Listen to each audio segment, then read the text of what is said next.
혼돈과 질서입니다. 제가 어디서 들었습니다. 우리 사회를 일컬어서 냄비와 같다, 그렇게 얘기합니다. 굉장히 일리 있는 말입니다. 우리나라는 부뚜막에 뚝배기가 있었습니다. 된장을 풀고 두부 있으면 썰어 놓고 호박 따왔으면 썰어서 푹 끓여야 맛입니다. 언제인지 모르지만은 냄비가 그 자리를 대신했습니다. 정확히 저는 모르겠는데 찾아보니 냄비는 일본 나베에서 왔다는 것입니다. 그러고 보면 나베가 언제 오래전은 아니겠죠. 일제 때나 어느 순간에 왔을 것입니다. 뚝배기를 만드는 원료는 흙인데요. 나베는 양은 알루미늄입니다. 냄비는 그 원료 값으로 하면은 흙이 훨씬 쌉니다. 그런데 뚝배기는 서서히 덮여지고 서서히 식습니다. 그래서 우리에게 귀합니다. 냄비는 반대입니다. 파르르 끓습니다. 조금 놔두면 팍 식습니다. 그게 잘됐다, 잘못됐다 그런 뜻이 아니라 우리 사회를 나타내는 단면이기 때문에 말씀드리는 것입니다. 우리 사회는 냄비처럼 쉽게 들끓습니다. 그리고 언제 그랬는지 한번 휘짓고 지나가면 또 잠잠해집니다.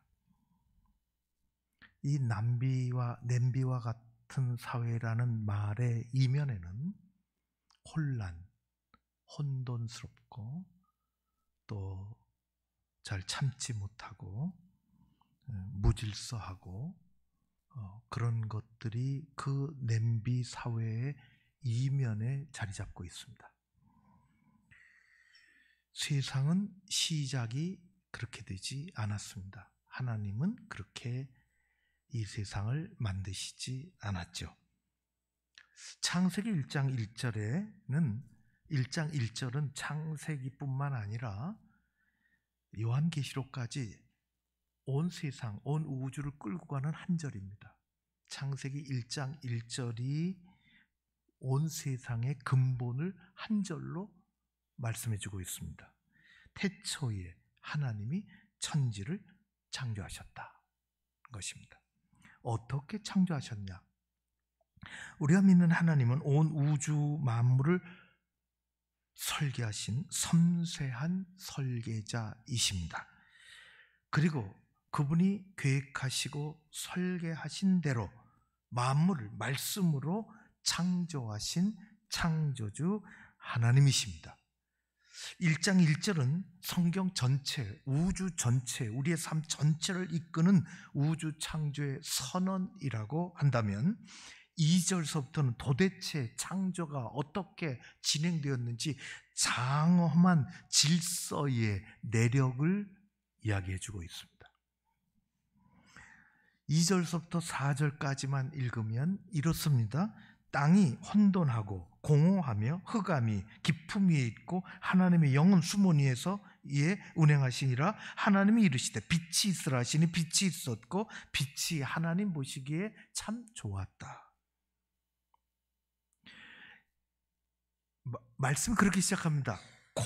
혼돈, 공허, 흑암, 아무것도 정돈되지 않고 혼란스럽고 무질서한 상태를 일컫는 것입니다.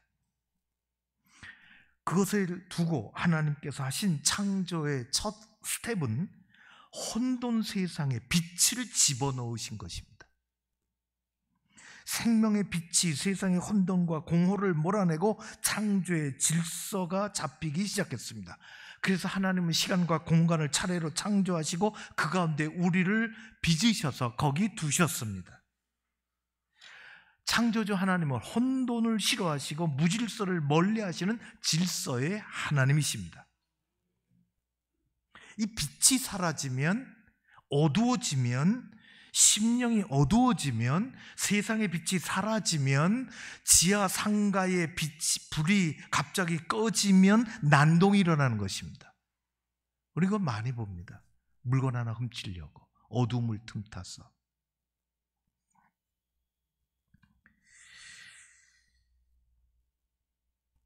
오늘 우리가 읽은 이사야 말씀, 이사야가 창세기 1장에 하나님을 다시 얘기합니다. 그 시대는 너무 혼돈스럽고 혼란하고 질서가 하나도 없는 시대에 창세기 1장으로 다시 가서 하나님을 이야기합니다. 오늘 18절에는 이렇게 되어 있습니다. 이사야, 하늘을 창조하신 그는 하나님이시니 그가 땅을 지으시고 그것을 만드셨으며 그것을 견고하게 하시되, 다시 말하면 혼돈, 공허, 흑암 그 모든 것을 정리하셔서 오늘 18절에 이렇게 얘기합니다. 끄트머리에 혼돈하게 창조하지 않으시고 질서 있게 창조하셨다는 것입니다. 그 가운데 살게 하셨다. 하나님은 혼돈을 싫어하십니다.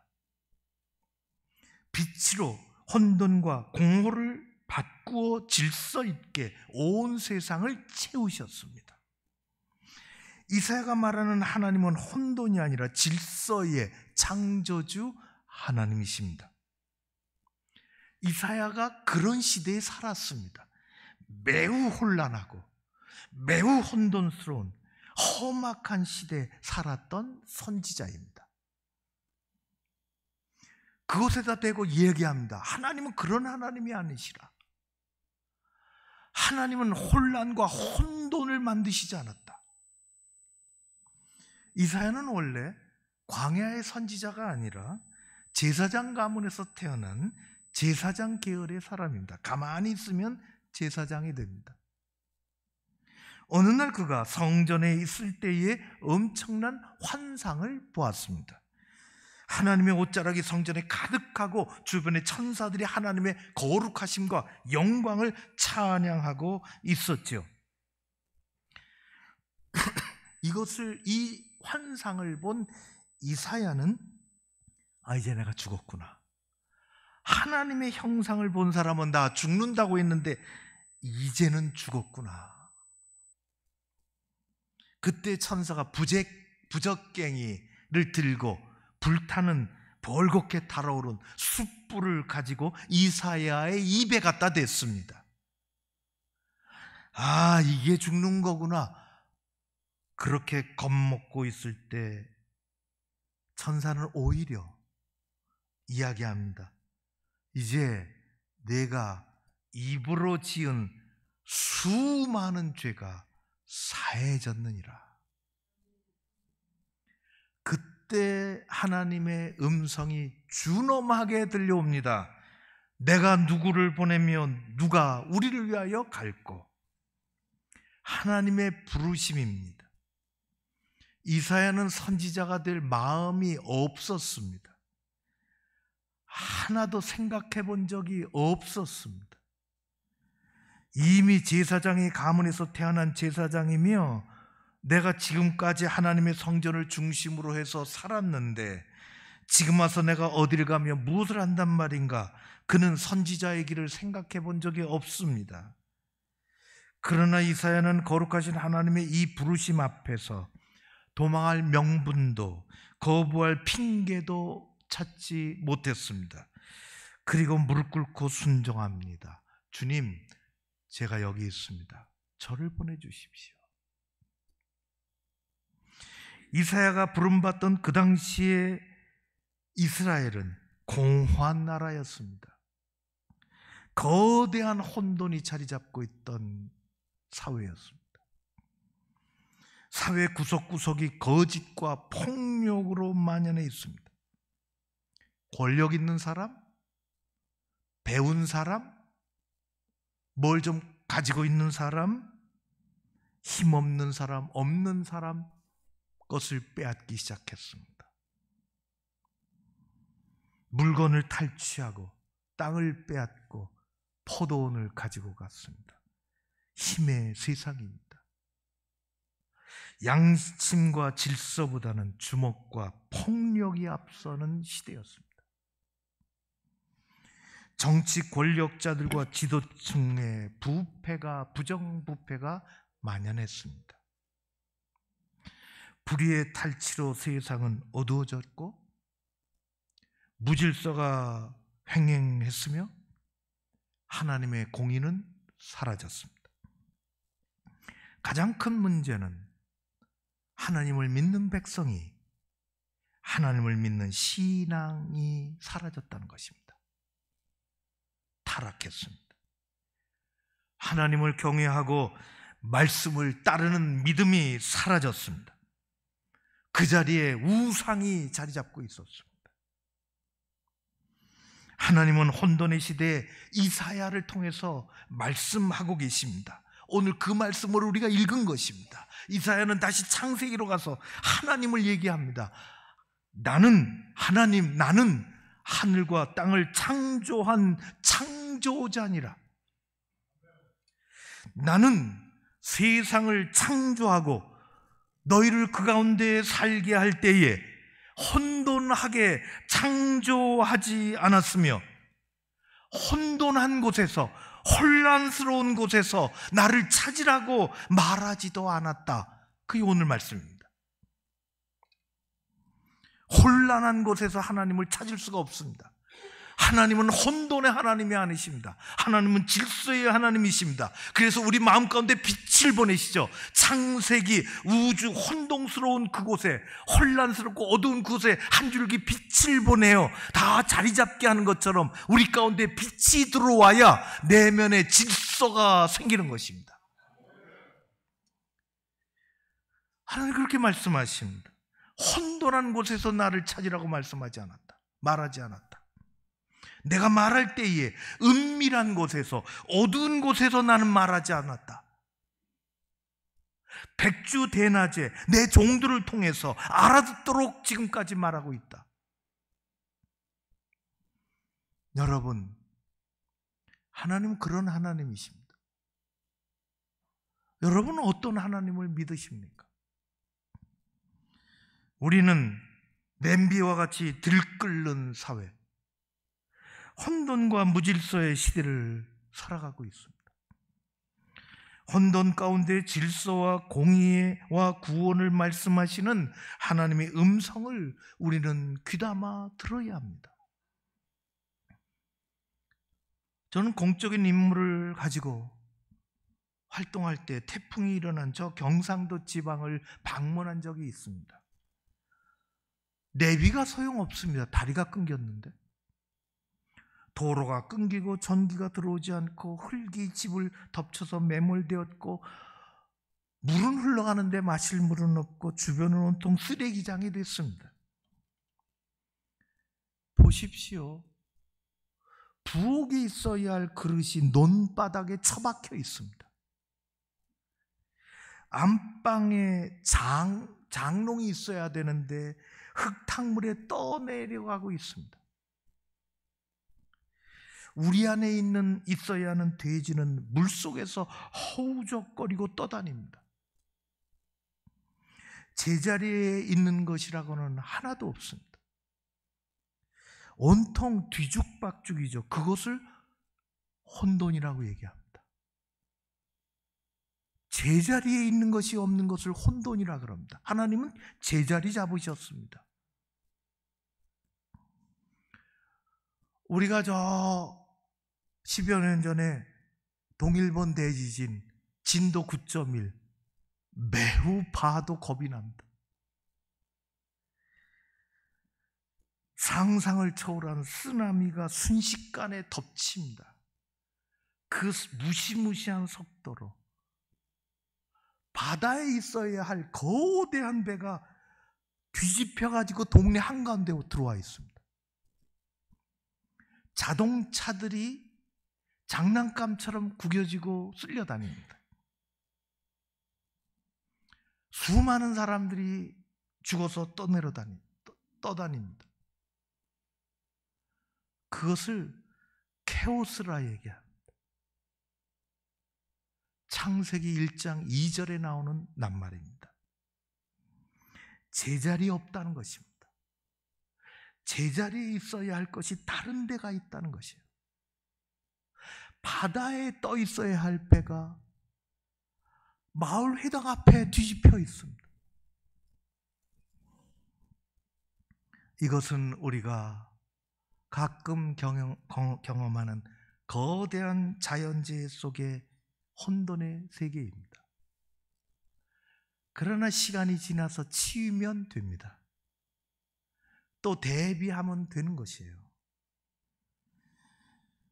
문제는 우리 안에, 우리 사회 속의 혼돈과 무질서입니다. 우리 민족은 100여 년 전에 역사적으로 민족적으로 많은 100여 년 전의 고통과 혼돈의 일을 겪으며 살았습니다. 정든 집을 떠나야 하고 못 살겠다고 봉기가 일어나고 그 틈을 타서 일본이 쳐들어오고 한일 합병이 일어나고 우리의 생명을 빼앗아가고 인권이 유린되고 깊은 상처와 아픔을 받고 그리고 하나님이 순식간에 다 떠나가게 만들어주시는 그 몇 년 얼마나 혼란스러웠는지, 혼돈스러워.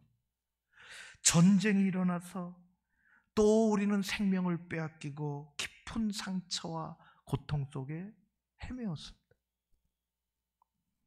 개인의 삶으로 말하면 모진 인생이죠.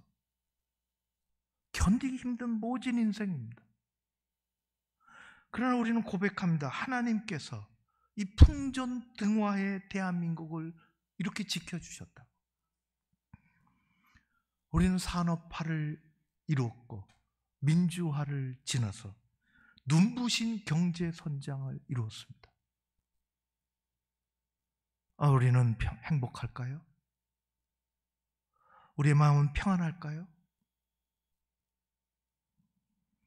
일찍이 이 나라가 살기 어려워서 자식들 데리고 살아보겠다고 미국으로 이민 간 사람이 이제 살만하고 그리고 이 얘기를 듣고 한국을 이제는 내가 가봐야지.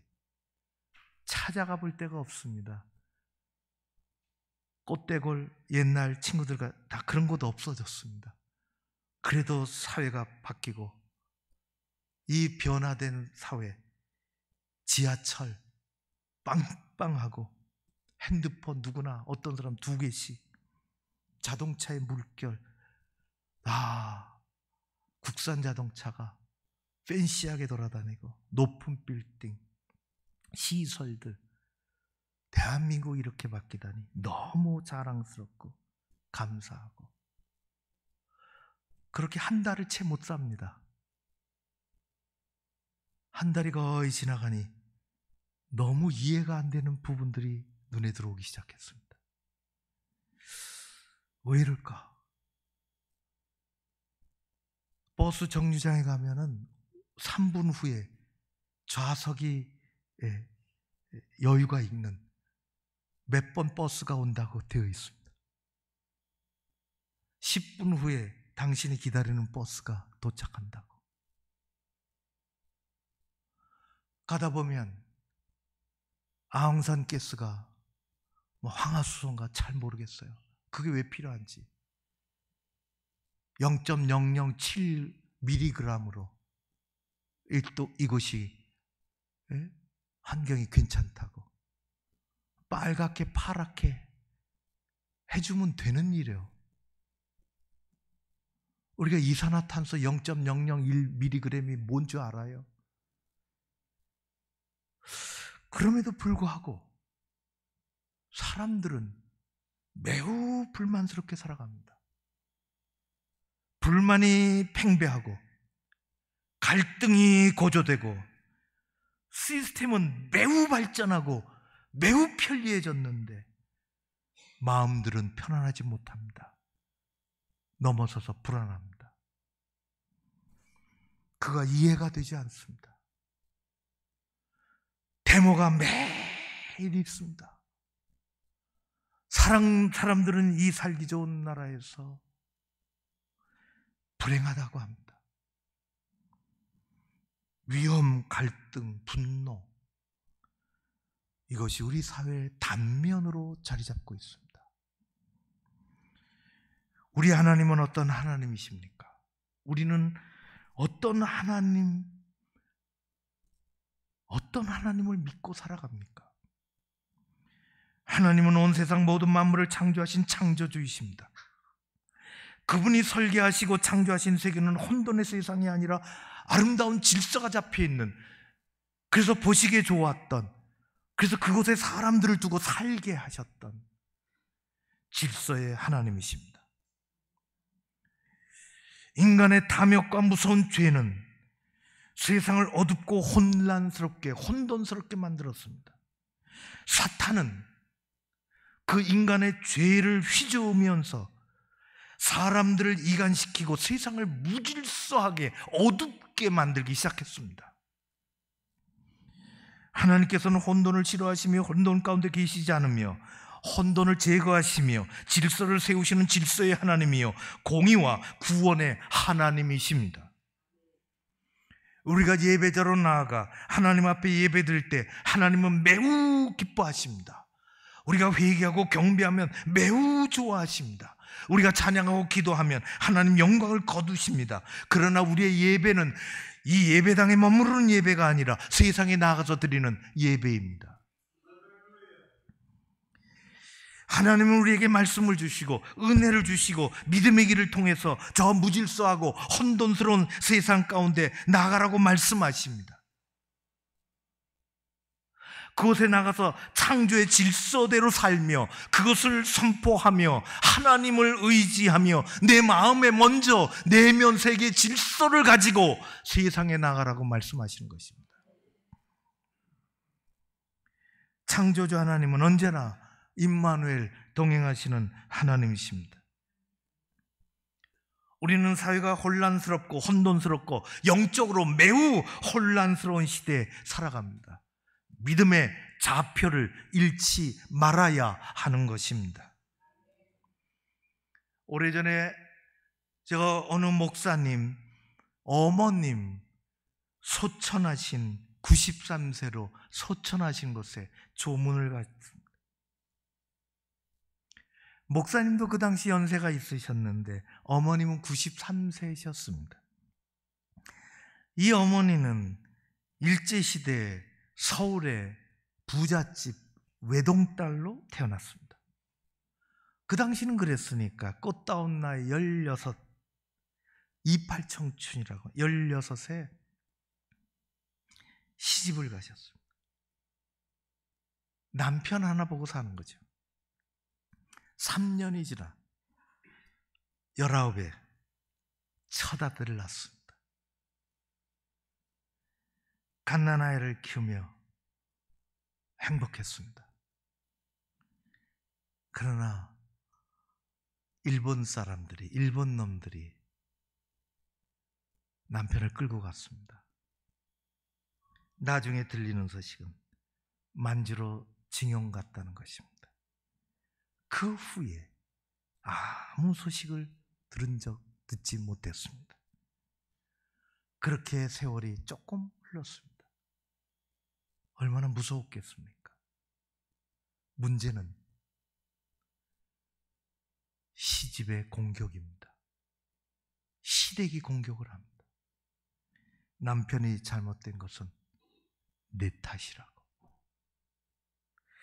남편이 돌아오지 않는 것은 며느리 탓이라고. 어른들은 며느리를 내쫓기를 원했습니다. 친정으로 쫓겨간 젊은 엄마 두고 아이에게 엄마가 어딨냐고 엄마 보고 싶다고 그 아이에게는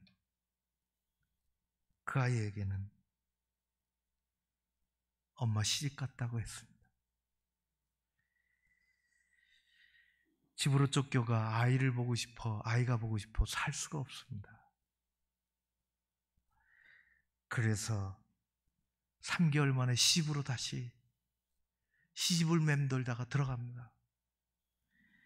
아이 손 붙잡고 죽어도 안 놓겠다고, 내가 이 손을 죽어도 안 놓겠다고, 아무리 시련이 오고 어려워도 나는 이 아이와 함께 살겠다고.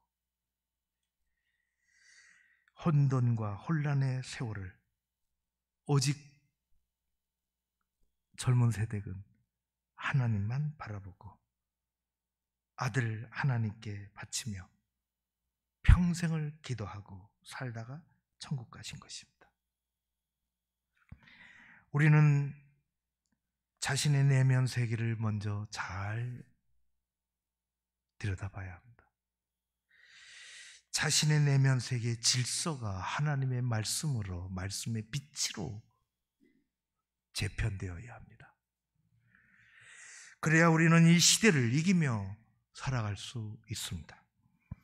그리스도인의 진정한 믿음의 삶은 어떻게 보면 교회 안에서 벌어지지 않습니다.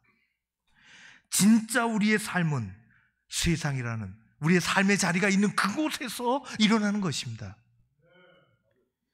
혼돈과 불안한 사회에 창조 질서가 세워져야 하는 거예요. 누구를 통해서? 우리 하나님을 아는 우리를 통해서 창조 질서가 세워져야 하는 것입니다. 세상에 혼란한 교회가 얼마나 많은 줄 아십니까? 영적인 질서가 허물어진 교회들이 얼마나 많은 줄 아십니까? 이 혼란한 불안한 사회 속에 하나님의 창조 질서가 세워져야 하고, 여전히 혼란한 교회들 가운데 영적인 질서가 세워지기를 우리는 기도합니다. 하나님, 그런 하나님이십니다. 그리스도인은 이 사회 속에서 건강한 판단력을 가지고 살아가야 하는 사람들입니다. 그리고 의연하게 행동해야 합니다.